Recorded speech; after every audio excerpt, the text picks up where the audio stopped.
Muy buenos días, todavía días. Días, señor Osillo. Señor capitán, agradecidísimo de que nos abra las puertas de su casa. Estamos haciendo un trabajo periodístico. Usted sabe que me encanta a mí hacer ese tipo de cosas. Tengo la fortuna de tenerlo de amigo desde hace, no le digo cuántos años, porque qué tal si me equivoco. No, hombre, la fortuna es para mí. Ustedes sus órdenes siempre y le agradezco mucho. Es un honor recibirlo desde su casa y decirle, sin entrar en elogios falsos, que lo conozco desde hace muchísimos años, efectivamente, como periodista, y lo recuerdo como el hombre honesto. Cuestión que no es sencillo encontrar. Honesto a carta cabal. Y nos conocimos en el terreno de la honestidad y del buen servicio. Por eso me da mucho gusto verlo. Y a mí me da mucho gusto que me reciba. Fíjese que hacemos una revista electrónica que se llama Rostros de la Política. Tenemos una lista de personajes y en ellas apareció el capitán. Yo no la hice. Qué amable. El capitán Adolfo Vega Montoto, que yo recuerdo no solamente como presidente municipal de su pueblo, sino lo recuerdo como secretario de Seguridad Pública. Y después esto me lleva a leer y a buscar quién es el capitán Adolfo Vega. Y pues el capitán Adolfo Vega se va al colegio militar, oriundo de Ezequiel Montes, de raíces políticas desde la época porrevolucionaria. Y pues venimos a que nos platique de esta parte tan importante. Y como me vaya platicando, pues ahí me voy ocupando de preguntarle. Con gusto, señor Osillo. Efectivamente, como usted lo señala, hablar de uno es un tanto difícil. Difícil, pero también es sano dejar nuestras vivencias. Claro. Que de algo pueden servir a las nuevas generaciones. Todos tenemos algo positivo o quizás negativo. Es cuestión de enfoque, de visión de otras personas. Yo presumo mucho mi origen humilde, campesino. Soy hijo de ejidatarios. Hasta la fecha, pues yo heredé la tierra de mi padre, soy ejidatario. Y en este pueblo de Ezequiel Montes, antes llamado Corral Blanco, por esas calles que ahora están muy arregladas, antes no había eso. Aquí no había ni agua potable cuando yo era pequeño. Brincaba los charcos cuando llovía, era mi gran diversión. Ir a nadar a los bordos, porque no había ni albercas. Una época muy especial, muy sufrida, pero muy hermosa, que no la cambiaría. Esa vida, pues, en la que trabajamos mucho, mis padres batallaron muchísimo para darme una educación. Vendía yo paletas aquí en mi pueblo, pepitas de calabaza, galletitas que hacían en la casa. De ahí las vendía y sacaba yo el peso, los 20 centavos de ganancia. Y ya posteriormente, cuando fuimos creciendo, hubo un detalle muy interesante y lo voy a mencionar porque para un servidor ha sido parte de la historia de mi vida. Nos mandaron regalar a la escuela Julián Velázquez, escuela primaria de Ezequiel Montes, una banda de guerra, que eran de 6 tambores y 6 cornetas. Media banda. Media banda, ándele, ¿es correcto? Media banda. ¿Usted sí le sabe? ¿Usted bueno, sí? fui corneta de órdenes. Ah, no, pues marchó entonces. Sí. No, imagínese, estamos con la competencia. Y después, de esa banda de guerra, me dice un maestro que yo quise en el alma y admiré mucho, el profesor Jaime García Garrido, ¿verdad? Que es un tipazo enorme, que me dice, bueno, ven para acá. Ya me llamó y me dio una corneta, tú te toca esto. Y ahí, y entonces como no había ningún juguete en el pueblo, en la boquilla me la pasaba yo todo el día, haciendo ruido como si fuera un instrumento musical de juguete, y me hice embocadura. La embocadura para poder tocar bien es básica. Y ahí era yo un chamaco de 7, 8 años y ya tocaba muy bien.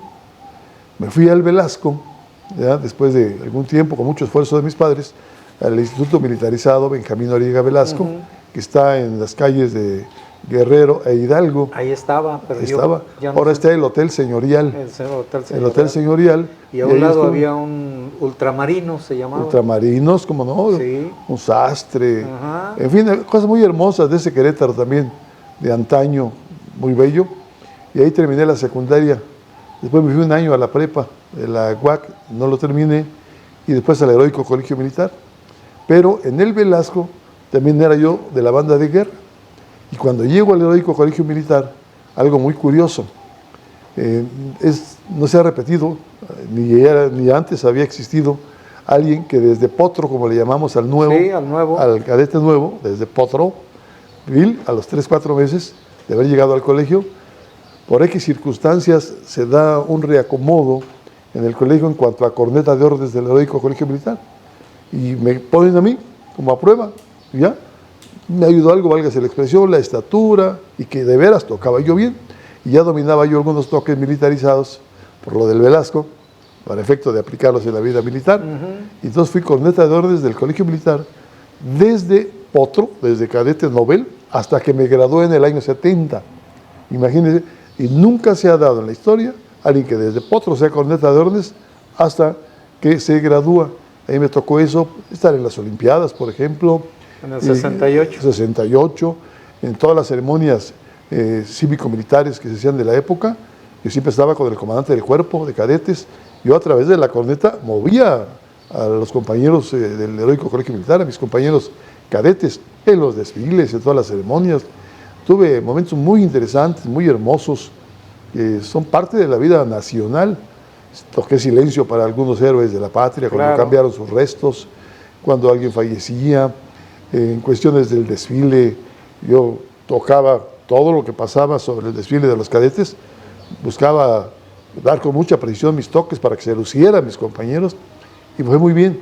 Entonces la parte de cadete, que fue muy interesante, y después me graduó y me voy al segundo grupo de morteros de 81 milímetros, estoy hablando del 70, al terminar, y ahí estuve yo hasta el 79, señor Rosillo, 79, y después viene algo que fuera de línea, le comentaba yo, que el señor secretario de Comunicaciones y Transportes de aquella época, don Emilio Mújica Montoya, la escuela de la Policía Federal de Caminos pasó por un proceso un tanto cuanto difícil, y pidieron a un militar, pues como se utilizaba, ¿no?, la mano firme para que esto se enderece, y le solicitó, como lo ve usted en el libro de Corriendo las Bases de don Emilio Mújica Montoya, le pidió un militar. Y yo, pues, bisoño, nuevo, porque realmente era nuevo. Era yo capitán primero ya del ejército. Tuve la fortuna de ascender sin mayor problema, y en el 78 yo ascendí a capitán primero.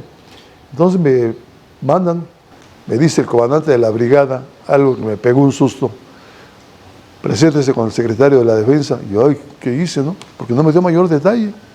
Y ya con el secretario de la Defensa en su despacho me dice: está usted muy joven, como se acostumbra en el medio, está usted muy joven, pero me han pedido militar y por algo lo mandan. Me mandó el comandante de la brigada, por algo lo mandan. Es una cuestión de mucha responsabilidad, no quiero errores. Preséntese con el secretario de Comunicaciones, don Emilio Mújica Montoya, él le va a dar instrucciones. Entiendo que va a ser un cargo importante, pero le repito, sin errores. Por algo ha sido seleccionado. Me presenté con el secretario, en fin, ya me dio las instrucciones básicas y conocí la problemática, que no tiene sentido expresarla, pero era un problema grave el que tenía la escuela, y era poner orden. Y me dice textualmente un señor que voy a recordar toda mi vida por su honestidad: honorable don Emilio Mújica, que en paz descanse, no importa el número de cadetes que entren, si con uno funciona la escuela, con ese seguimos adelante. Punto. ¿Le queda claro? Sí. En la primera generación fueron 1,150 y tantos aspirantes, previamente seleccionados por la documentación y demás. Sí, y eran con preparatoria entonces. No, era la secundaria en ese momento, después cambió a la prepa. Yo estuve en esta parte de... En esta transición. En esa transición, pero prácticamente todos tenían prepa, por la edad, 18 años, etc. Y entonces iban 1,100 y tantos, y se quedaron 68 alumnos. O sea, rechacé a más de 1,000. En porcentaje, yo no quiero saber ni cuánto es. Y el señor secretario, con la novedad de que solamente estos 68 pasaron el examen de admisión. Y entonces me dijo don Emilio algo que para mí es muy alentador: por algo lo mandaron, capitán. Con esos funciona la escuela como quedamos, con 68. Y se requerían en aquella época como unas 200 plazas. Pues no había más, lo que llegó. Y así Estuve en la Escuela de la Policía Federal de Caminos, muy joven, a los 32 años de edad. Preparé a la 28, 29, 30, 31 y seleccioné a la 32 generación con el mismo estilo. Después llegaron más, eran 1500, 2000 y se quedaban 100, 110, 120, 130 y además las bajas que del curso se daban por naturaleza de estudios. Entonces fue una selección verdaderamente tremenda. Yo les decía, porque luego las corporaciones son señaladas de una forma u otra. En mi época, les dije yo a los muchachos, estoy seleccionando a parte de la mejor juventud de México. Yo los entrego a ustedes preparados en la honestidad. Si después se descomponen, ya no es responsabilidad mía. Los entrego con honestidad para servir a México, para servir con honor, con lealtad, con conocimientos. Muchos de mis exalumnos perdieron la vida en las carreteras. Yo los recuerdo con muchísimo cariño. Me han invitado a reuniones que hacen con motivo de aniversarios, etcétera, y sigo por correo con algunos con mucha autoridad moral. Yo les decía algo y lo repito, y quizás la cuestión religiosa no vaya, pero soy un hombre de fe. Les digo, Dios nos observa a todos y ante Él no podemos mentir. Oye, capitán, pero en ese tiempo todavía había mucha hermandad en las carreteras, ¿no? Había totalmente lo que hoy existe, que se ha desbordado totalmente este tipo de cosas. Pues era única. Acuérdense que la Policía de Caminos, la Policía Federal de Caminos, dependía de la Secretaría de Comunicaciones y Transportes. Y también dentro de la orgánica de la Secretaría estaba la Dirección General de Autotransporte Federal. De ella dependía la Policía Federal de Caminos con nivel subdirección, algo muy especial. Y era una cuestión general de la República. 44,000 kilómetros de carreteras de aquella época, toda la corporación era la que la vigilaba con mucho éxito. Yo, mis generaciones, estoy satisfecho, orgullosísimo, ya la mayor parte se ha retirado, la edad a todos nos alcanza y de veras los recuerdo con un cariño enorme. La Policía Federal de Caminos, para mí en su momento, y en lo que yo participé, se hizo con mucho honor, con un grado hasta de heroísmo. Y en ese mismo tiempo, yo recuerdo cuando empieza el capitán a andar ya por acá, por Querétaro, traía un grupo musical, Los Criollos. Ah, sí, pero antes algo hay una parte interesante, es la vida social, sí. Pero en el caso de la Secretaría de Comunicaciones y Transportes, cuando termina el sexenio con don Emilio Mújica y siguen otros secretarios, Díaz, sigue don Andrés Caso, dice, espérese, porque uno ya no puede ascender, señor Rosillo, por estar trabajando en la Secretaría de Comunicaciones. Estaba yo con licencia ilimitada y me quedé en la Secretaría. Después de ser director de la escuela, paso a ser subdirector de supervisión de Autotransporte Federal. Ahora. Luego, director de operación de transporte terrestre. Y después, por cuestión accidental, director general de Autotransporte Federal. Entonces ahí ya de mí dependía pues, la escuela, la propia federal, por estar adscrita, como ya lo mencioné. Y ya en la última fase, don Andrés Caso, jefe que recuerdo con mucho cariño, me dice, capitán, no se vaya. Y ya me quería incorporar, pero ya había perdido mucho tiempo. Me quedé como director general de supervisión y seguridad de la Secretaría de Comunicaciones, que era yo como el coordinador por parte de la Secretaría de aspectos tan importantes como la seguridad de puertos, aeropuertos, carreteras, ferrocarriles, teléfonos, ¿verdad? Pues respetando a cada uno su autonomía, su independencia, lo que haya habido en su época. Pero era el enlace. Pero era el enlace de la Secretaría. Me tocó ese cargo. Ese cargo, entre otras cuestiones, pues me tocó participar como responsable de la seguridad por parte de la Secretaría de Comunicaciones y Transportes en el Campeonato Mundial de Fútbol del 86. Yo fui el que lo encabezó. Entonces venía yo ya con algunos conocimientos, tomé por fortuna muchos cursos, me fui a estudiar al terminar el fútbol como premio por los trabajos realizados, me mandaron a estudiar a Francia en materia de transporte y otros temas, estuve en Estados Unidos, también por ahí estudié, en fin, y de ahí se presenta la oportunidad con un señor que quiero mucho, respeto, le aprendí y admiro, de veras, lo admiro, a don Enrique Burgos García. Ya había sido electo y buscaba a alguien. ¿Cómo conoce a Enrique Burgos? Lo conocí, él ya había hecho, es un hombre muy profundo, yo creo que ya había investigado algo, de algún queretano con algunas características, válgase la expresión, y estaba un senador muy amigo de él, don Roberto Alcántara, y le platican entre ellos, se hace un desayuno, me invita a desayunar, con estilo del jefe Burgos, nos echamos un cafecito, capitán, tal día, y ya en ese cafecito, pues mira, y esto, y quiero que me apoye aquí. Ya con mucho gusto lo analicé, hablé con el secretario de Comunicaciones, capitán, aquí está su puesto, era a nivel director general, muy interesante, y me dice, don Enrique, pues me viene conmigo, y me vine ya, en aquella época era director general de Seguridad Pública y Tránsito del Estado de Querétaro, que es lo mismo que después, ya muy rápida la historia, con alguien que también quiero mucho y mi reconocimiento como jefes, a don Pepe Calzada. Me quedo 6 años también como secretario, pero ya como secretario de Seguridad Ciudadana, ya había cambiado el nombre.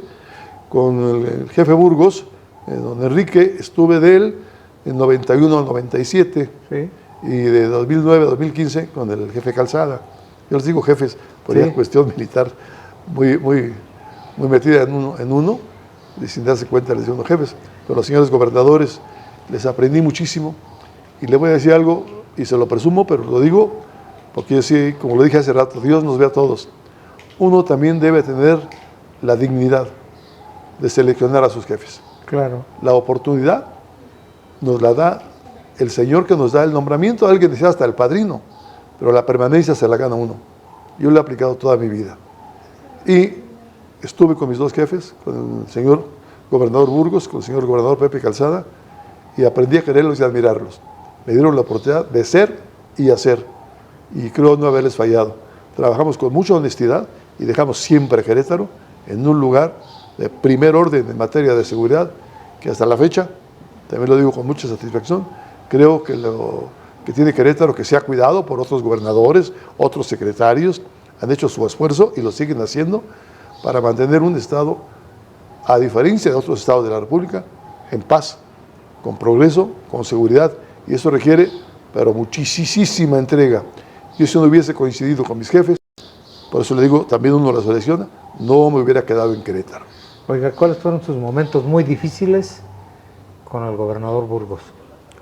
Digo, en ese periodo. Pues mire, dicen que esto es como el amor, hay que tener buena memoria para no olvidar el aprendizaje, pero también un poco de mala memoria, porque hay partes muy especiales en ese terreno, pues que son de seguridad.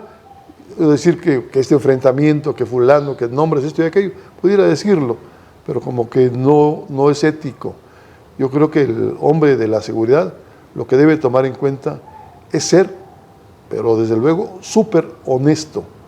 Y puedes preparar a su personal, respetarlo. Y de la época del jefe Burgos, sí hubo momentos difíciles, los hubo, pero ya los ha registrado la historia. Y en materia de seguridad yo tuve situaciones muy duras porque pues maneja seguridad.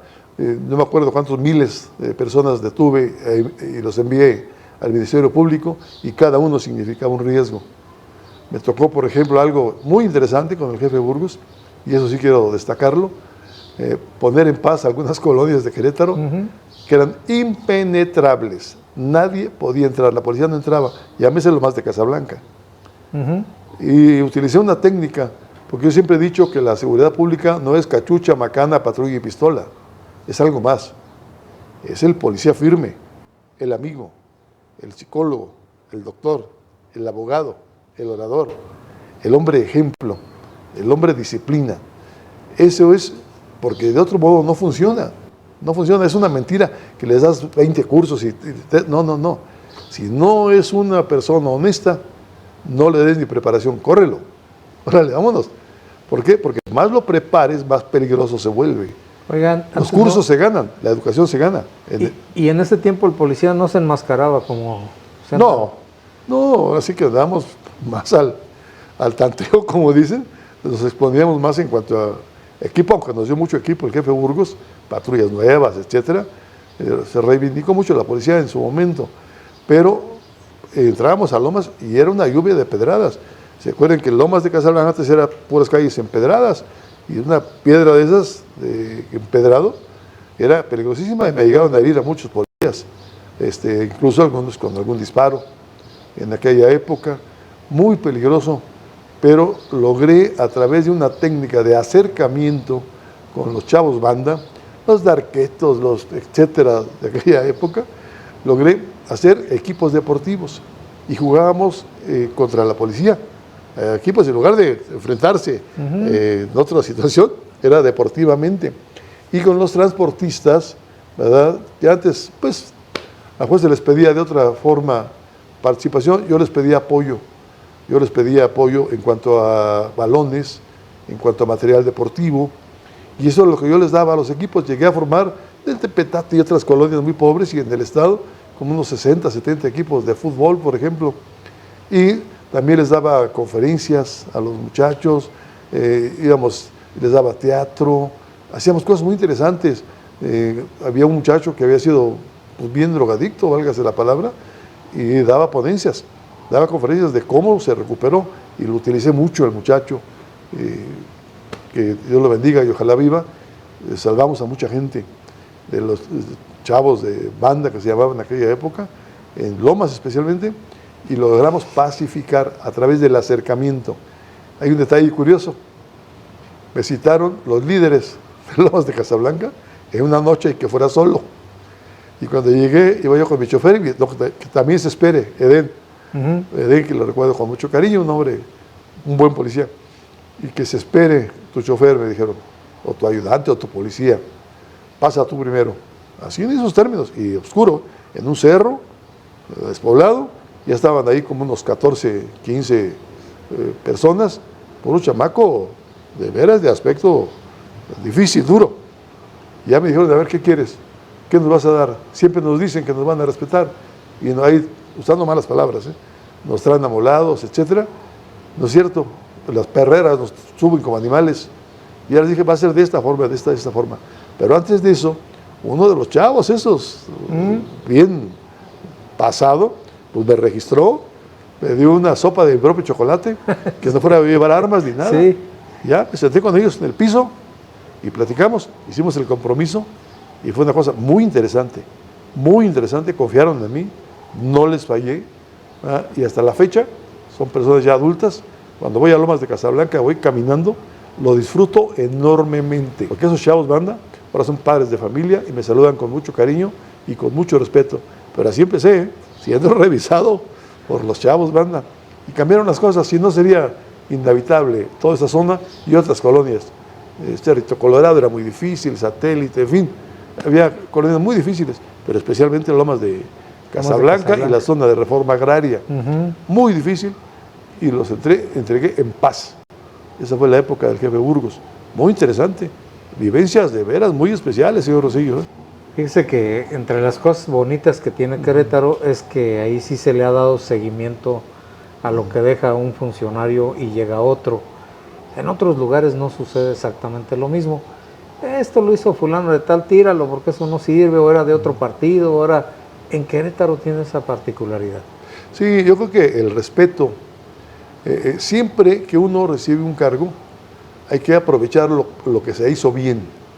Es más, apuntalarlo para que siga desarrollándose. Y si algo se hizo mal, sin mayor ruido, sin mayor señalamiento, a corregirlo. Porque para eso te nombran, para corregir, no para estar criticando. La crítica sin propuesta es estéril. Es estéril y es conflicto. Yo creo que se puede hacer un gran trabajo, porque la seguridad pública no debe politizarse, señor Rosillo. Es cuestión de acción, es cuestión de ejemplo, de sacrificio, de honor, de conocimientos, de mucha entrega. Ahí te juegas la vida y te la juegas diario. Yo siempre decía algo que se tomó para algunas partes del mundo, ¿por qué no presumirlo? ¿Verdad? En materia de tránsito, yo inicié en Querétaro de 1 a 1. Solo inicié y se fue a otros lados del mundo.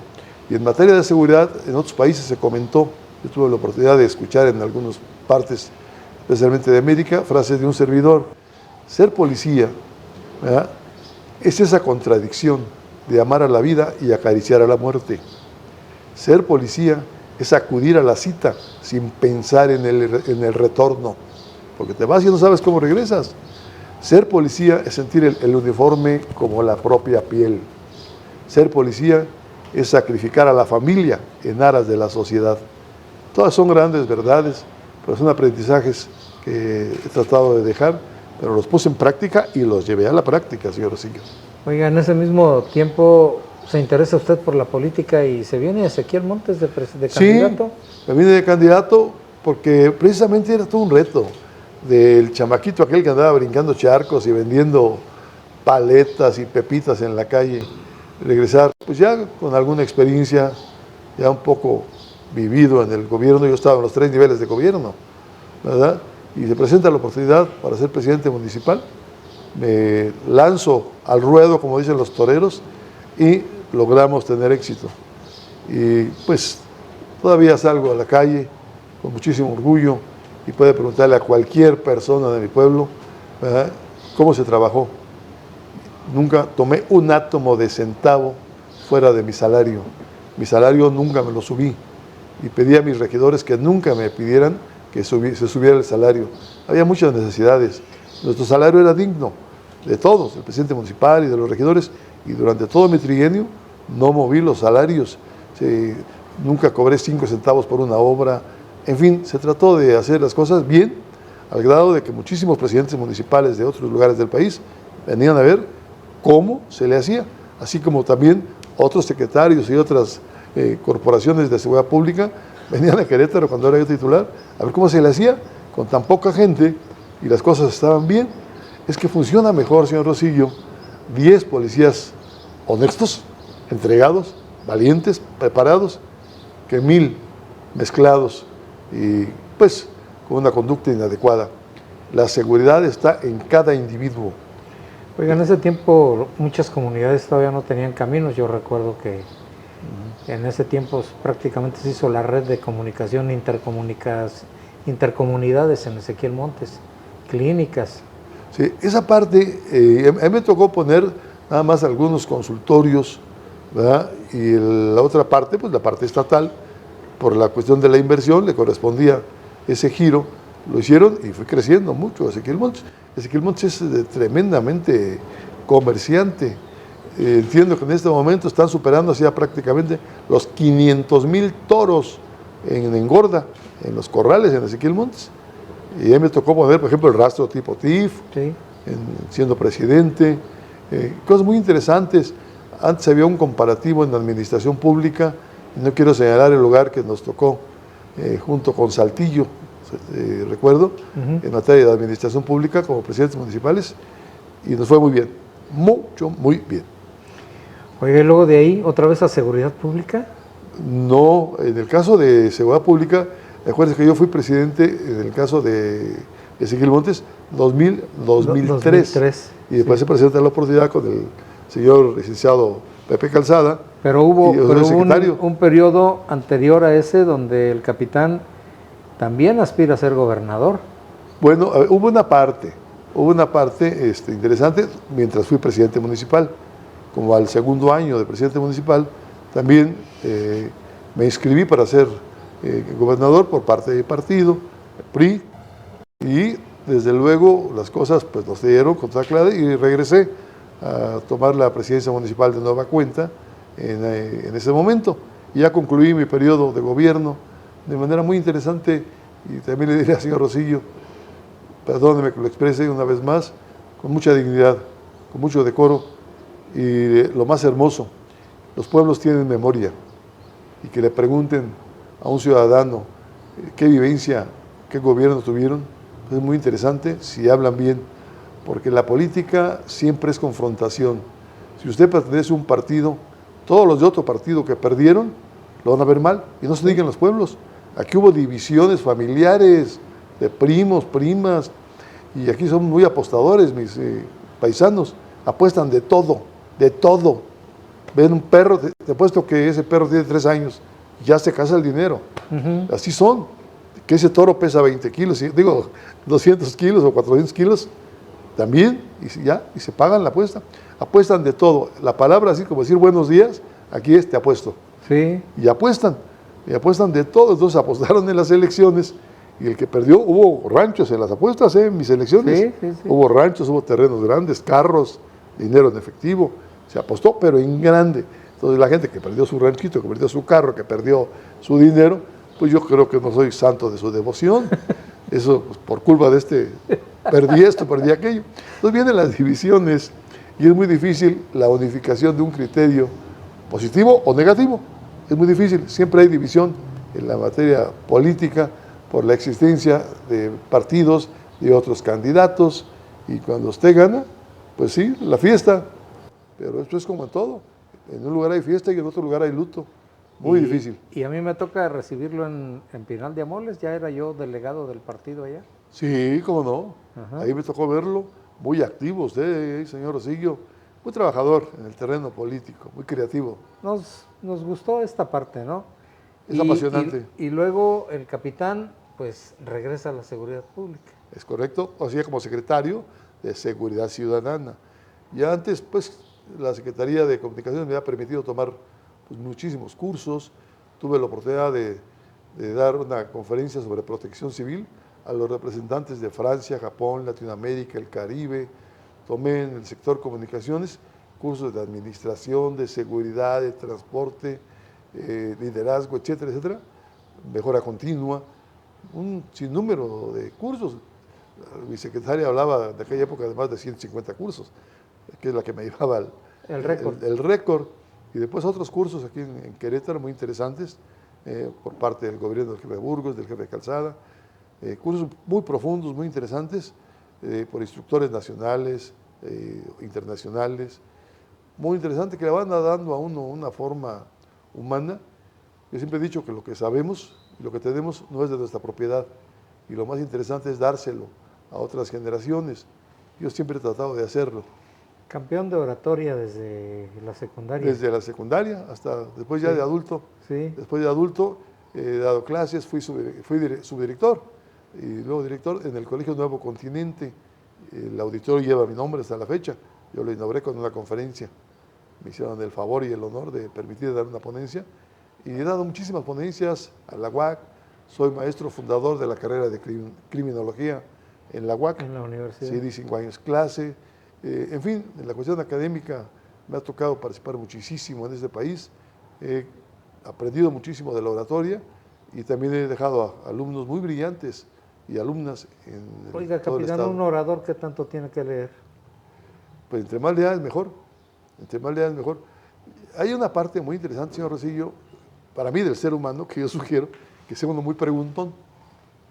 Todo lo que te quede duda, así como al niño, el niño te lee y te lee muy bien, y después pregúntale, oye hijo, ¿qué quiere decir inverosímil? Ah, no sé, pues órale, ahí está, esto es por aquello. Oye, ¿qué quiere decir retroactivo? Oye, ¿qué quiere decir pleonasmo? Entonces, explicar, siempre explicar. Esto viene desde la época más antigua de Grecia. Acuérdense que se sabe mucho sobre Sócrates por los diálogos de Platón, y viene la mayéutica y la dialéctica. Mayéutica involucra mucha pregunta para llegar a la dialéctica, que es la verdad. Entonces, desde esa época, ¿verdad? Me gustó leer muchísimo, eso lo señalan los textos muy antiguos sobre los diálogos de Platón precisamente, y el conocimiento es una cuestión interminable. Nosotros utilizamos, dicen algunos expertos, el punto dial uno de nuestro cerebro. La capacidad que tenemos es enorme, infinita, de plano. Es una perfecta máquina el cerebro humano. Entonces, todo lo que tengas, pregunta. Aparte de leer, escuchar, pero siempre preguntar. Y si algo escuchas o lees y hay una palabra o un aspecto científico, lo que sea, que no entendiste, investígalo. Y te vas haciendo de más conocimiento. El orador debe tener conocimientos de todo, porque yo siempre le he dicho a mi hijo que le encanta la oratoria, es un gran maestro, que la palabra nos la da Dios y el hombre la hace arte a través de la oratoria. La oratoria es esa actividad, ese don que se tiene a veces de hacer reír, de hacer llorar, de hacer pensar, ¿verdad? De exhortar, como es el caso de, por ejemplo, en materia de guerra, la arenga. La arenga era para sacudirles el espíritu y llevarlos a morir sin ningún temor.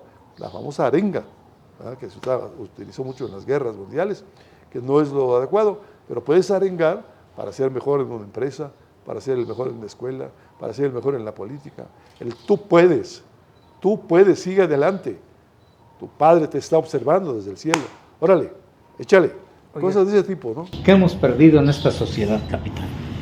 Hemos perdido, yo creo que el respeto de los grandes valores. Alguien me preguntaba en alguna ocasión de los valores, porque he dado conferencias sobre valores, y pues hay un sinnúmero de valores. La lealtad, esto, pero todo tenía discusión. Por ejemplo, la lealtad, si son delincuentes y un delincuente denuncia al otro, ya no fue leal con su amigo. Entonces son palabras a analizar. La lealtad debe ser pura, los valores deben ser puros, filosóficamente puros, que soporten cualquier examen y que siempre sean beneficio de la sociedad, de la humanidad. Si no, ya no son valores. Entonces hemos perdido mucho el respeto, señor Rosillo. Yo he observado, porque me ha tocado trabajar con niños desde primaria, preparatoria y profesionistas, que en no pocas ocasiones en esta época el padre ha perdido el control de la familia, donde el nieto y el hijo, cuando escuchan hablar a un adulto, está este viejito necio. No, yo creo que hay que enseñarles a los niños a que los valores, el conocimiento y la experiencia vivida en un ser humano es digna de escucharse, de leerse, de platicarse y superarla. Hoy la tecnología, si bien es cierto, es muy útil, pero dice que la tecnología ha servido para alejar a los cercanos, alejarlos, y ya en la mesa, en un comedor, están los hijos comiendo y en un viaje. Oye, ¿qué te pareció el viaje? Si no vieron nada, van pegados al teléfono, al aparato, se ha perdido. No estamos siendo víctimas de la tecnología.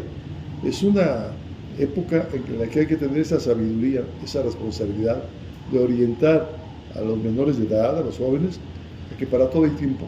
La tecnología es bellísima, es una cosa indispensable para el trabajo, para todo lo que gusten, para la escuela, pero hay que darse tiempo para vivir como ser humano, para mirar a un papá, a una mamá, a un hermano, a una amiga. La máquina, esa no es cierto que nos vaya a dar cariño. Nos puede dar conocimiento, mas no cariño. ¿Cuál es el futuro entonces que le tenemos que ver a esta sociedad en esta dinámica de vivir tan rápido? Pues de vivir tan rápido, precisamente, hacer un equilibrio, los adultos, los que todavía podemos hacerlo y tenemos algo de autoridad moral, en que para todo hay tiempo. Hasta pedirles que nos enseñen, porque eran los chamacos, mis nietos de 8 y 10 años, ya me dan consejos sobre aspectos de tecnología. Sí, gracias por enseñarme, hijo. Gracias, yo lo hago con mis nietos. Pero ahora dijo, yo te dediqué media hora para que me enseñaras, tú eres el maestro, ahora déjame media hora a mí para decirte mis experiencias y el por qué hay que darle a la máquina del tiempo, pero a la plática, al diálogo en familia, otro tiempo. Y hay que preguntarles qué siente por su mamá, cuánto vale su mamá, cuánto vale su papá, si lo cambiaría por 5 o 10 teléfonos de esos que tanto te gustan, los cambiarías a tu padre, a tu madre, no, quiérelos. Tú sabes que tu papá, tu mamá le dedican tanto tiempo para que tú puedas comer, vestir, educarte, y tú le has dicho gracias, te levantas y le ayudas a recoger la mesa, a tender tu cama, a decirle en la mañana, mamita, te quiero mucho, o nomás te vas con el aparato y te molestas cuando te lo quitan. Hay que usar mucho esa terapia, la cercanía, el diálogo entre adultos, padres, hijos, nietos, etc. es muy indispensable, pero hay que aprovechar nuestro conocimiento, nuestra edad, nuestra experiencia para ganar. Oiga, entonces, todo esto lo trasladamos a la política. Pues, así que todo. En la política, es muchos, etimológicamente. Sí. Entonces, cuando habla uno de política, pues hablas de 1000 temas de conocimiento. Es el arte de convencer a los demás para ser gobernados, imagínense. Y ya, pues, algunos les fallan, ¿no? Pero finalmente es el arte de convencer. Y es donde entra la oratoria, entra el conocimiento, entra la psicología de masas. Oiga, pero hoy ni siquiera los políticos ya ni siquiera orquestan un buen discurso. No, yo diría, y es el terreno político, no lo hablo porque lo he vivido, me ha tocado estar también en ello, no es el buen discurso. Hoy muchas de las personas, es mi punto de vista, muy personal, votan porque les dan algún estímulo momentáneo, esa es una, por promesas que no les cumplen. Pero también la gente se ha dado cuenta que al no cumplirles, ¿verdad?, castigan. Por eso hay tanto cambio en materia política. Tantos años estuviste en el poder y no me ayudaste, no hiciste nada, te llevaste tanto, no te dieron nada y ahora te vas cargado de dinero. Todo eso, si el pueblo no es ciego, se da cuenta y empieza a castigar y a seleccionar. Pero lamentablemente la dádiva momentánea hace que se transformen las cosas, y hay que pensar algo muy sencillo. El voto del que hace el aseo en la calle vale lo mismo que el más rico de este país. Pero entonces, si al que está barriendo en la calle le das algún estímulo económico, eso y aquello, pones un poco de mejor vida, que coma mejor, etcétera, pues con eso puede cambiar. Me ayuda. Y el otro, el que trabaja, el que da empleo, todo eso, pues su voto vale lo mismo. Pero para que haya equilibrio, es mi punto de vista también, hay que cuidar mucho al que produce empleo, ¿verdad? Hay que cuidarlo, porque de ahí va a vivir el que no tiene nada. Porque los impuestos se reparten para obra pública, pero hay aspectos sociales que son muy importantes, es lo básico. La gran masa funciona a base de estímulos y de esperanzas. El estímulo de satisfacer sus necesidades básicas y la esperanza de que seas mejor que el anterior, porque por algo cambia. Y ahora está muy de moda, hoy se castiga en materia política. Hoy tenemos una sociedad más politizada. Totalmente. Más consciente. Lo de consciente yo creo que es por sectores, por partes, ¿verdad? Pero más politizada, sí. ¿Sí? ¿Por qué? Porque los medios de comunicación, las redes sociales, hoy te enteras. Antes las noticias llegaban en burro, válgase la expresión, y eso es una gran verdad. Y les platico a veces que entonces los presidentes municipales tenían una camioneta que mandaban a Querétaro con el correo y regresaban con los periódicos. Totalmente.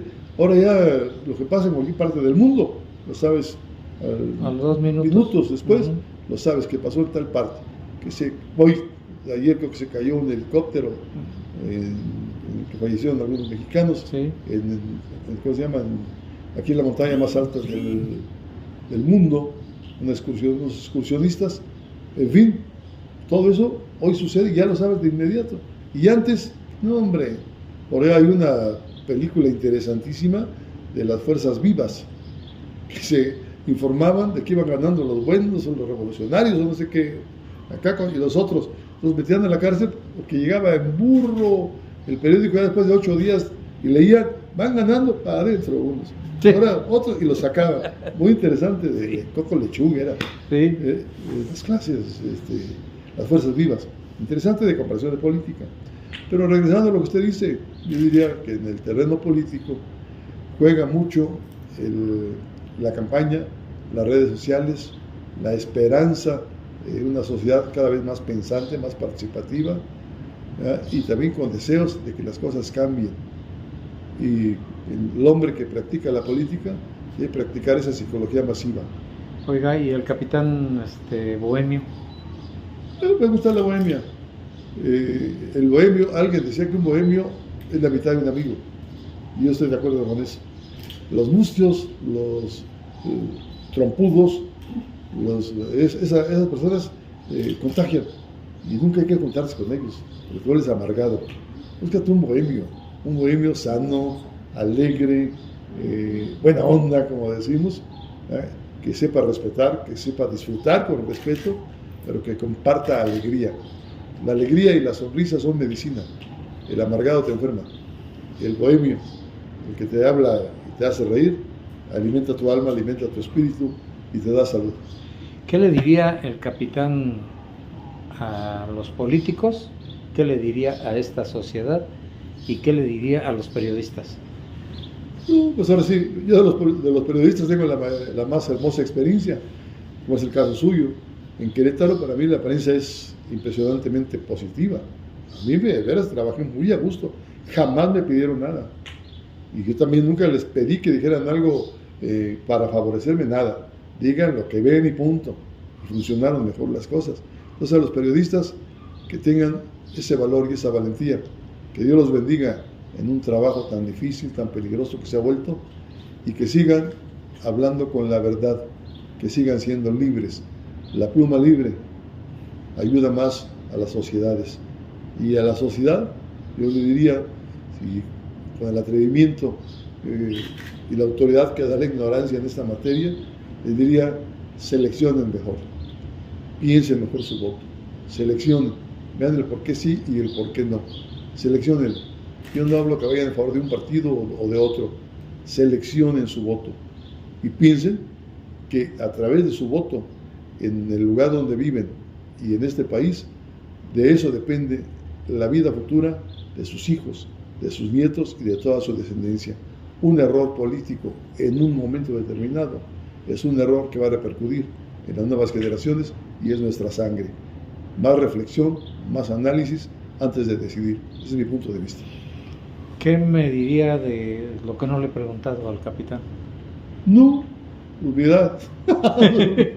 No, yo creo que pues es tan difícil decirlo todo, decir una vivencia a mi edad ya de 75 años, orgullosamente vividos, con experiencias políticas, de seguridad, académicas, de la vida misma, de mi niñez, de mi pueblo. Hay tantas cosas tan hermosas que yo le diría simple y sencillamente que me he puesto a reflexionar y he aprendido mucho de mis padres.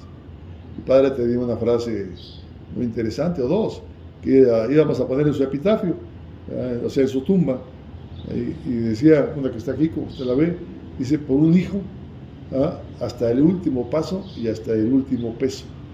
O sea, es una frase hermosísima, muy amplia. Y la otra, que era muy buena, es: prefiero un hijo muerto que ratero. Así. Y entonces estaba el dilema. Yo siempre he sido como cabeza de familia de todos mis parientes, y iba a poner prefiero un hijo muerto que ratero. Y decía mi mamá, en paz descanse: ¿cómo vas a poner eso, hijo? Cada que vayan al panteón van a leer esa palabra de tu papá, esa frase de tu... Bueno, ya decía palabra, esas palabras de tu papá. Mamá, pero son de mi padre y soy orgulloso de ello. En toda mi vida lo he llevado a la práctica, Dios lo sabe y él lo sabe. Entonces no puedo hablar contra la memoria de mi padre.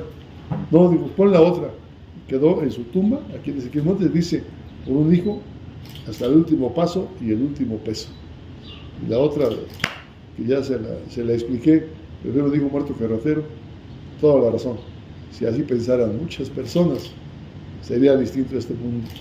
Hay que heredar valores, hay que heredar honestidad, hay que heredar análisis, pero sobre todo hay que heredar ese sentido común de que venimos para dar, de que si aprendemos debemos compartir lo que hemos aprendido, y sobre todo ser mejores cada día es un reto para que la humanidad tenga futuro, tenga permanencia universal. Y para terminar, capitán, hay ya una contienda en puerta, y de un lado toda la cargada de un solo partido o de una alianza, PT, Verde, Morena, y del otro lado el partido donde militamos usted y yo, el PAN y el PRD y parte de la sociedad. ¿Qué va a suceder? Pues va a suceder que está muy politizado, como ya decíamos, el ambiente, la propia sociedad. Yo diría que ojalá ya haya la cordura para hacer las cosas con serenidad, que se decida en base al mejor análisis, un análisis que signifique el presente y el futuro, y de acuerdo a las ofertas políticas se decida por la mejor para el futuro de este país, para el futuro de nuestras generaciones, de las cuales somos maestros y somos los antiguos. Que se decida de esa manera, que seamos votantes pensantes. Eso es para mí lo importante, que seamos constructores de México a través del voto, y que no nos vayamos con la finta de cualquier otra índole, que decidamos por el mejor ser humano para dirigir este país. Gracias, capitán. Es un honor, señor. Sigue en su casa. Gracias. Gracias.